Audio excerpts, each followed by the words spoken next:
Elhamdülillahi Rabbil alemin. Vessalatu vesselamu ala eşrafil enbiyai vel murselin. Nebiyyina Muhammedin ve ala alihi ve sahbihi ecma'in. Eşhedü en la ilahe illallah vahdehu la şerike leh. Ve eşhedü enne Muhammeden abduhu ve rasuluhu emme ba'd. Bir qadın Şeyh Albani rahimehullah'a sual verir.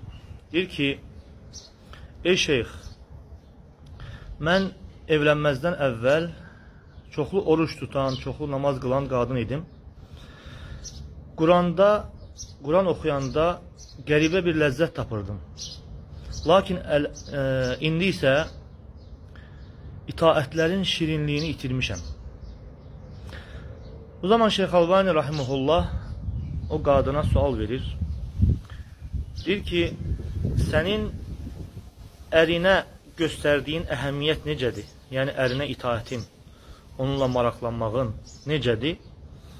O zaman qadın deyir ki, ey şeyx, mən səndən Quran barədə, namaz barədə, oruc barədə və bu ibadətlərin, itaətlərin şirinliyi barədə soruşuram. Sən məndən ərin barədə soruşursan. O zaman şeyx deyir ki, bəli ey bacım, bəzi qadınlar nə üçün imanın şirinliyini, ləzzətini, itaətin ləzzətini, ibadətin təsirini özlərində tapmırlar. Çünki Allah Resulü sallallahu aleyhi ve sellem buyurur ki, وَلَا تَجِدُ الْمَرْأَةُ حَلَاوَةِ الْاِيمَانِ حَتَّى تُؤَدِّي حَقَّ زَوْجِهَا. Qadın imanın şirinliyini dadmaz, tapmaz, hətta ərinin haqqını ödəmədikcə. Və sallallahu ala nebiyyina Muhammed və ala alihi və sahbihi ecmaîn.